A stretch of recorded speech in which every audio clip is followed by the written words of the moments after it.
मेरे साथ आज अयोध्या के प्रसिद्ध दिव्य संत महात्मा योग गुरु स्वामी महेश योगी जुड़ रहे हैं। इन्होंने आज के 6 महीने पहले एक संकल्प लिया था। इनका संकल्प था कि 6 माह में 1,51,00,000 कपालभाति प्राणायाम करके अयोध्या के राजा हनुमान जी को समर्पित करने का इन्होंने संकल्प लिया था और स्वामी महेश योगी ने अपने अथक प्रयास से उस संकल्प को 5 महीने में ही पूरा करके दिखा दिया। यानी 30 दिन पहले ही स्वामी महेश योगी ने 1,51,00,000 कपालभाति करके पूरी दुनिया को पूरी दुनिया के सामने यह सिद्ध कर दिया कि योग में उनका कोई तोड़ नहीं है। योग की दुनिया में स्वामी महेश योगी सर्वप्रथम के रूप में जाने जाएंगे और कपालभाति प्राणायाम अनवरत वह 11 घंटे करते हुए आए हैं। इस मौके पर हमारे साथ स्वामी महेश योगी जुड़ेंगे और अपनी इस सफलता के बारे में विस्तार से बताएंगे। और इसके साथ ही अभी 30 दिन का समय बचा है। जब 6 महीने वो पूरे कर लेंगे, 180 दिन पर क्या योजना रहेगी वह भी तिलक पत्रिका पर वह साझा करेंगे। जय श्री राम। आज सिद्धपीठ श्री हनुमानगढ़ी श्री हनुमान जी महाराज की पावन सानिध्य में हमारी साधना का 156वां दिवस पूर्ण हुआ है। और अभी रिसेंटली पिछले हफ्ते में हमने 1,51,00,000 कपालभाति पूर्ण कर महर्षि पतंजलि जी की पावन जन्मभूमि कोडर में एक नया विश्व कीर्तिमान स्थापित करने का मुझे शुभ अवसर प्राप्त हुआ। कपालभाति की साधना हमारी अनवरत जो है 2 अप्रैल से आरंभ हुई सिद्धपीठ श्री हनुमानगढ़ी में। और मेरा संकल्प था प्रतिदिन 1,00,000 कपालभाति करने का। 11 घंटा प्रतिदिन मैंने 1,00,000 कपालभाति करने का संकल्प लिया था और निराहार रह करके मेरी 5 महीने की साधना पूर्ण हुई। 1 करोड़ कपालभाति श्री हनुमान जी महाराज के सम्मुख मैंने एक नए कीर्तिमान को स्थापित करने का संकल्प लिया था, जिसे हनुमान जी ने पूर्ण किया। और 1,51,00,000 की साधना अभी हमारी महर्षि पतंजलि जी की पावन जन्मभूमि पर पूर्ण हुई है। और बहुत ही सुखद जो है शुभ अवसर था कि मेरी संकल्पनाएं 6 माह की थीं और हनुमान जी की प्रेरणा से ये 5 माह में ही पूर्ण हुई हैं।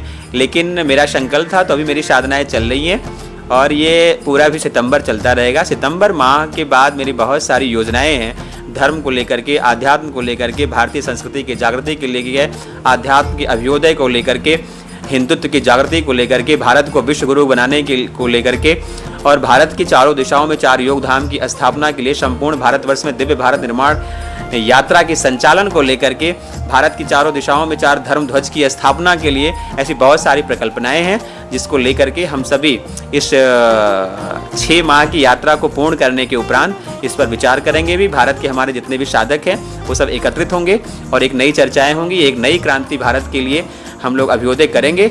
और भारत सनातन धर्म की स्थापना के लिए, भारत के पुनर्अभ्युदय के लिए, भारत को विश्व गुरु बनाने के लिए, जन जन के हृदय में योग और आध्यात्म की जागृति के लिए बहुत सारी योजनाएं प्रतिबिंबित हैं, जो अभी इस साधना के उपरांत हम लोग आरंभ करेंगे। देखा, आप लोगों ने मेरे साथ स्वामी महेश योगी जी जुड़े थे, जो अपने कार्यक्रम, अपनी इस योग साधना के बारे में विस्तार से तिलक पत्रिका पर बताए। एक सवाल हम इनसे और जुड़ते हैं, जानते हैं। आज सीएम योगी का आगमन अयोध्या में रहा। अयोध्या में अब तक राम की पूजा होती थी, अब दक्षिण के देवता शिव जी की भी यहाँ पर मंदिर बन गया, जिसे रामनाथ स्वामी मंदिर कहा गया है। अयोध्या के समस्त संत महात्मा वहाँ साक्षी रहे। आपको कैसा लग रहा है? भक्तों को अब क्या सहूलियतें मिलेंगी अयोध्या से? अब अयोध्या हमारी भगवान शिव और भगवान राम दोनों की है, दोनों किसी से अलग नहीं है। भगवान शिव हमेशा भगवान राम की पूजा करते रहे और भगवान श्री राम हमेशा शिव की पूजा करते रहे। दोनों एक दूसरे के पूरक हैं। और किसी भी नगरी में, अगर किसी भी धार्मिक स्थलों में देखा जाए तो हमारे जो चाहे शैव संप्रदाय के लोग हों, चाहे वैष्णव संप्रदाय के लोग हों, दोनों की महनीय भूमिका है। और जिस तरह से भगवान राम और लक्ष्मण जी का भ्रातृत्व प्रेम था, उसी तरह से भगवान शिव और भगवान राम का भी भ्रातृत्व और प्रेम रहा है, गुरुत्व का प्रेम रहा है। दोनों एक दूसरे के पूरक होकर के गुरु के रूप में एक दूसरे मानते रहे हैं।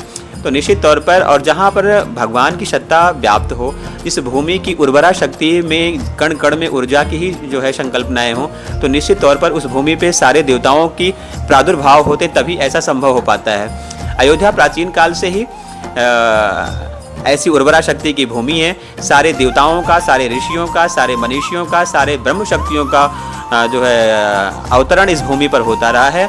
और ये सुखद विषय है कि भगवान राम विराजे और उसके बाद भगवान शिव का फिर पुनर्आगमन हुआ, क्योंकि हमारे यहाँ तो जो है नागेश्वर नाथ जी हैं, क्षीरेश्वर नाथ जी हैं, जिसकी स्थापना भगवान राम के समय काल से पहले भी हो चुकी है। तो बहुत ही सुखद अवसर है और मैं तो चाहता हूँ कि भारत की संप्रभुता के लिए, भारत की एकता और अखंडता के लिए भी जितने भी हमारे संप्रदाय हैं, जितने भी हमारे मत मजहब पंथ हैं, वो सब समरूपता के भाव में आकर के सनातन धर्म को स्वीकार करें। सनातन के तले आकर के सब लोग एक समरूपता में, चाहे जिस जैसे हमारा भारत है ये एक ऐसा गुलदस्ता है जहाँ हर जो है संप्रदाय के, हर पंथ मजहब के लोग आकर के समन्वय के भाव से रहते हैं, उसी तरह से हमारी अयोध्या सभी पंथ मजहब को लेकर के एक ऐसा अभ्युदय प्रकट करने जा रही है कि जहाँ पर सबका समन्वय हो, सारे धर्म पंथ मजहब के लोग आकर के यहाँ आध्यात्म को स्वीकार करें, सनातन को स्वीकार करें। और भारत में जिस तरह से हमारे महापुरुषों ने, हमारे क्रांतिकारियों ने जब देश की आज़ादी के लिए एक ही चोला धारण कर लिया, भगवा चोला धारण कर लिया और अंग्रेजों को, मुगलों को, ईरानियों को जो है सबको भगा करके भारत को अखंड भारत बनाया, भारत को स्वतंत्रता दिलाई, ऐसे आज भी समय है सनातन धर्म के अभ्युदय के लिए, संपूर्ण भारत की, संपूर्ण विश्व की रक्षा के लिए सनातन धर्म का अभ्युदय हो। इसलिए मैं आह्वान भी करता हूँ कि जितने भी हमारे मंथ मजहब, जितने भी जो है धर्मावलंबी हैं, सब एक पंथ में आएँ और अयोध्या को विश्व की राजधानी घोषित करें। सबका समन्वय यहाँ हो, सब सनातन धर्म के ध्वज तले एकत्रित हों और भारत का एक नया अभ्युदय हो, भारत विश्व गुरु के रूप में स्थापित हो, अखंड हो, अविरल हो और भारतीय संस्कृति और सनातन धर्म संपूर्ण वसुधा पे स्थापित हो। ऐसी मैं मंगल कामना भी करता हूँ, श्री हनुमान जी महाराज के चरणों में समर्पित करता हूँ कि सबकी सद्बुद्धि ऐसी जागृत हो और भारत एक नए ऊंचाई को प्राप्त करे। देखा आप लोगों ने, मेरे साथ स्वामी महेश योगी जी जुड़े हुए थे, जिन्होंने दोनों बिंदुओं पर, तिलक पत्रिका पर विस्तार से अपनी जानकारी को साझा किया और हमसे महत्वपूर्ण बातों को उन्होंने साझा किया। मैं देवेश पांडे, अयोध्या।